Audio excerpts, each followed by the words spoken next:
अगर आप भी जमीन संबंधित विवाद से घिरे हुए हैं और आपका भी कुछ सवाल है तो आप हमें कमेंट करके पूछ सकते हैं। हम कोशिश करेंगे आपके सवाल का वीडियो के माध्यम से जवाब देने का।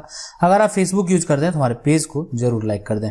ये पूछ रहे हैं सर, मेरा जो है एक तरह से 144 धारा लगा हुआ था जमीन पर, जमीन में मेरे जमीन जो है नाम नहीं है, लेकिन मैं जो है करते पिताजी का उनमें, और वह जो है मेरे बहुत सालों से मेरे पिताजी के अंदर जो है अंदर में था, मेरे दादाजी के अंडर में था, और उसमें उस पर जिनके जमीन के मालिक थे उनके जो है फोटो में जमीन है ना, पोतों ने जमीन को बेच दिया। अब बताइए, धारा 144 लगे हुए हैं तो उसने वह जमीन जो है वो बेच दिया है और कुछ जमीन बचा हुआ है। जमीन को मैं जो है कैसे अपने नाम करूं? देखिए, सबसे पहले देखिए, आपको ये चीज है कि आपने जो है एक तरह से पूर्वज के नाम से था, जमीन था, लेकिन जमीन जो है एक तरह से जमीन का दखल आपको जो है एक तरह से ये कोर्ट में साबित करना पड़ेगा बहुत लंबे समय से। ठीक है। दूसरी चीज है कि अगर मालिकाना हक उनका है और वो चीज है तो आप समझ सकते हैं उनके पास वो कागज का जो पावर है वो है। तो अगर वो उन्होंने बेच दिया है तो समझ सकते हैं कि अगर उनकी संपत्ति है, अगर वो बेचते हैं वहाँ पे और इस चीज़ों को, तो फिर स्पष्ट है कि आप वहाँ पे जो है आगे नहीं बढ़ पाएंगे इसके लिए। इसलिए जिनका भी जो कागज से दुरुस्त होंगे, हो सकता है पूर्वज के द्वारा, लेकिन आपने कोई ऐसा स्पष्ट कागज थे, आज अगर आपके पास भी पुख्ता प्रूफ है तो आप उसको लेके न्यायालय जा सकते हैं। लेकिन अगर फिलहाल अभी 144 है तो आप जो है उसका जो भी अगर आप पे किया गया है तो आप उसका जो है एक तरह से उसके लिए जो भी आप अपना एक तरह से दे सकते हैं, जो भी प्रतिक्रिया है जो भी है अधिकारी के पास, उसको जो है वहां पे दे सकते हैं। देखते हैं अगला सवाल जो है। अगला सवाल ये पूछ रहे हैं कि सर जो है वो ज्यादा पुरानी जमाबंदी कैसे निकलेगा? देखिए, अगर जमाबंदी का इन्फॉर्मेशन ज्यादा पुराना भी आप देखना चाहते हैं तो आप जाके कर्मचारी से मिलिए, है ना, वहीं से आपका ये संभव है। कर्मचारी का जो पुराना रजिस्टर होगा वो हो सकता है कहीं रखा हुआ होगा वहां पर ऑफिस में ही, और आप वहां से अगर बात करेंगे थोड़ा तो जो है वो एक तरह से वो निकल जाएगा, और वो हो सकता है दिखाने का प्रयास करेंगे। तो उनसे आप पर्सनली मिलिए और जरूर बात कीजिए। ये पूछ रहे हैं कि सर जो है यहाँ पे खेत पर जो है वो अवैध कब्जा कैसे रोकें? पुलिस मिली हुई है। देखिए, अगर मान लेते हैं खेत पे कोई अवैध कब्जा कर रहा है तो अगर आपको रोकना है तो आप एसडीओ के पास जा सकते हैं। पुलिस मिली हुई है, मिलने दीजिए, लेकिन एसडीओ कोर्ट में अब नोटिस आएगा तो वहां पे जो है पक्ष रखा जाता है और उसके लिए जो है वकील भी है।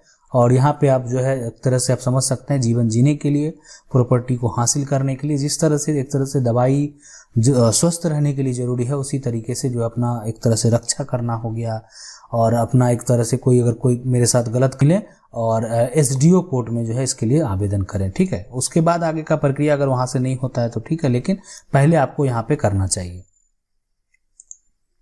अगला सवाल है कि ये पूछ रहे, हेलो सर, मेरे बाप ने अपनी जमीन बेच दिया था रोड के लिए, लेकिन जो जमीन रोड के लिए दिया था वो किसी ऐसे पर्सन का है जिसका कोई नहीं है, यानी वो जमीन मेरे बाप के बाप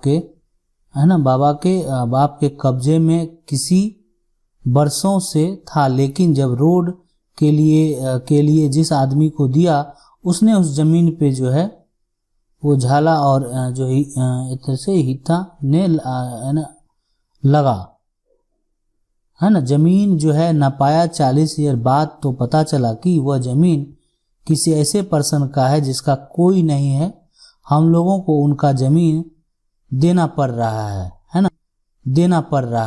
है ना, घर में, क्योंकि एक जो है वो खाता लिख दिया था मेरे बाबा के बाप ने। ठीक है।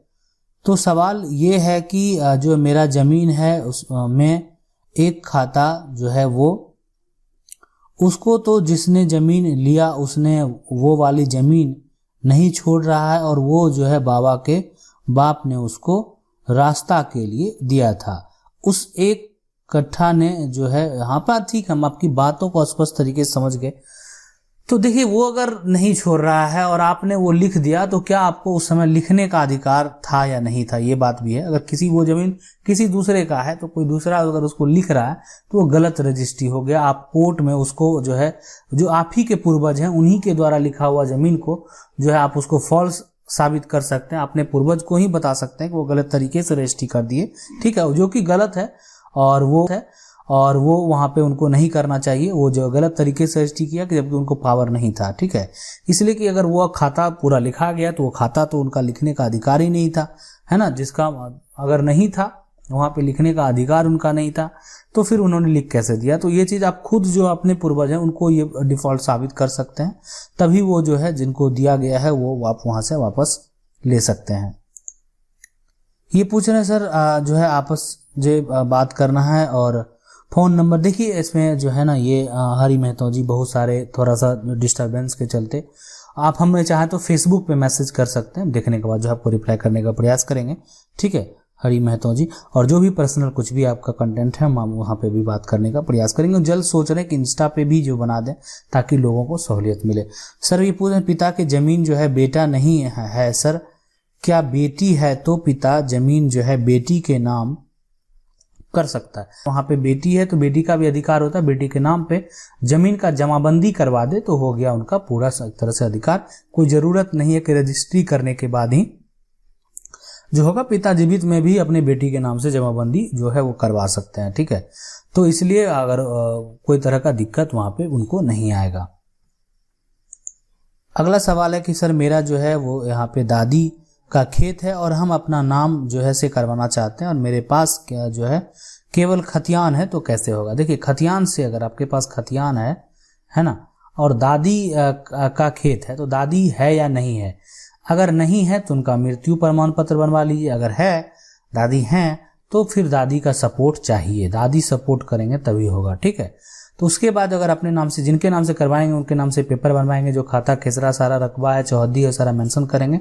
उसके बाद जो है आपको ऑनलाइन करना पड़ेगा उसको। बिहार से अगर आप बिलोंग करते हैं तो बिहार भूमि का साइट है, वहाँ पे दाखिल खारिज के लिए आपको ऑनलाइन करना पड़ेगा। ऑनलाइन करने के बाद जो है वो प्रक्रिया आपका नाम पे सारा, वो आपके नाम पे सारा आ जाएगा और आगे का अगर सर्वे का कार्यक्रम भी होता है तो आप ही के नाम पे होगा।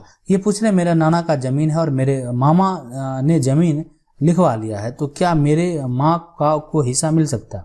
क्योंकि मामा सौतेला है, नाना का सिर्फ एक ही बेटी है। तो मामा अगर देखिए सौतेला है और दूसरे में उनका है तो वंश के आधार पे क्या होता है कि उनको भी कानूनन तो हिस्सा मिलेगा ही।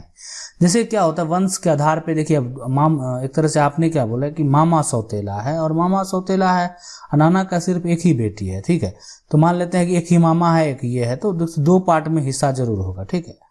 और जो है एक तरह से नाना का जमीन था और मेरे मामा ने जमीन लिखवा लिया। अब जिनसे भी लिखवाया होगा जमीन, नाना से नहीं लिखवाया होगा, अगर वो लिख दिए होंगे तो एक अलग चीज़ है, एक मुद्दा बन सकता है, हो सकता है फेवर उनकी ओर जा सकता है, ठीक है।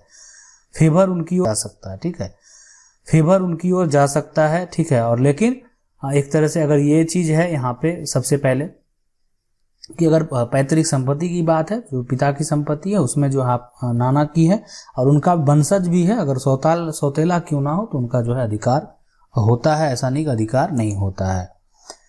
ये जो है ये करें सर गलत बात है। जब घर बना हुआ है तो उसमें रह रहे हैं तो उसको तोड़ना गलत बात है, क्योंकि जब घर बन रहा है तो वो कहाँ सोए, है ना, और वो उस टाइम स्टे करवा सकते नहीं। देखिए घर बन रहा है तो देखिए क्या होता है कि घर बना हुआ भी टूटता है अगर अब आप अवैध तरीके से बिना नापी कराए आप अगर कोई भी घर बना रहे हैं, जिस टाइम आप घर बना रहे हैं, घर बनाने का भी प्रक्रिया होता है, लोग उसको नहीं समझते, नहीं जानते, वो गलत। शहर में समझते हैं, वहाँ नक्शा पास होता है, सरकारी जमीन से उसका पूरा वेरिफिकेशन पेपर बनता है, नगर निगम में बहुत तरह का चीज़ होता है, वहाँ पे कोई दिक्कत नहीं। समस्या उत्पन्न होता है गांव में, या अगर आप दूसरे की ज़मीन पे घर बना लेंगे तो हो सकता है वो कानूनी लड़ाई लड़े तो वो भी उस पर स्टे हो गया, या घर अगर टूटने की बात है बन भी जाएगा तो वहाँ पे टूटने का 100% चांस है। अगला सवाल ये पूछ रहे हैं सर किसी ने हमारी ज़मीन जो है वो फर्जी कागज बनवा के किसी को बेच दी है ना, उस पर जो है धारा 144 लग जाएगी, है ना। देखिए एक तरह से वहाँ पे धारा 144 बिल्कुल आप जैसे ही केस फाइल करेंगे जिस तरीके का आपका केस होगा उस तरीके से के द्वारा अधिकारी द्वारा जो है धारा लगाया जाता है। तो अगर आपका ज़मीन कोई फर्जी तरीके से बेच देता है और किसी को, और वो दखल भी दूसरा आदमी कर लिया है, तो आप जो है धारा ये सब लगाने के चक्कर से ज़्यादा बेहतर है कि आप उसके लिए सिविल कोर्ट चले जाएँ, ठीक है। और वहाँ से जो आपको बेहतर निर्णय होगा उससे बेहतर कहीं नहीं होगा, इसलिए वो बेहतर है। वो वहाँ से जब निर्णय हो जाएगा तो सब कुछ जो है, अगर कोई जो फर्जी है तो उसका जो भी है उसका भी वहाँ पे इलाज संभव है, ठीक है। अगला सवाल ये पूछ रहा है सर, हमारा जमीन जो है खरीदा एक ये क्या लड़के जो भी बोले और उसकी सिस्टर ने दाखिल खारिज पे रोक लगा दिया है। तो इसमें देखिए बिल्कुल अगर रोक लगा दिया बिना बंटवारा का जमीन जो है वो एक तरह से अगर बेचा गया और सिस्टर ने रोक लगा दिया है तो आपका दाखिल खारिज जो है नहीं होगा। हम एक चीज़ हमेशा गाइड करते हैं, आप हमारा वीडियो जाके देखिए। वीडियो का अगर हम बात करें तो हम आपको आई बटन में कॉर्नर में लिंक दे देते हैं, यहाँ पे आप जाके देखिए उस वीडियो को। ज़मीन खरीदने का अगर तरीका नहीं देखे हैं या तो ये चीज़ जो आगे से गलती ना हो, लेकिन अभी फ़िलहाल जो है आपने खरीदा है वो बेचा है। देखिए तो हो सकता है कि आपका जो अगर पूरा प्लॉट होगा तो 50% जो बेचा होगा वही आपका वहाँ पे अधिकार बनेगा अगर आप कानूनन लड़ाई लड़ेंगे तो। अगर बहन ने उस पर रोक लगाया है तो यहाँ पे हमारे जो हिंदू एक्ट है उसमें जो है बहन का समान अधिकार है और ये चीज़ जो है एक तरह से वहाँ पे मेंशन होता है वंशावली के आधार पे। बहन का सपोर्ट अगर हो जाता है तो इसलिए अगर जमाबंदी आपके नाम से कायम रहता है तो वो ज़्यादा कोई तरह का दिक्कत नहीं होता है। इसलिए हम सबसे अपील करते हैं कि ज़मीन का जमाबंदी जो है वो एक तरह से अपने नाम से जरूर करा लें जितना आपका हिस्सा बनता है। आशा करते हैं वीडियो अच्छा लगा होगा। वीडियो अच्छा लगा वीडियो को लाइक जरूर कर दें, चैनल को पहली बार देख रहे हैं सब्सक्राइब करके जो बेल आइकन है उसको जरूर दबा लीजिए। मिलते हैं अगले वीडियो में, तब तक के लिए जय हिंद। देखिए अगर आपका भी ऐसा कुछ सवाल है आप हमें कमेंट करके पूछ सकते हैं।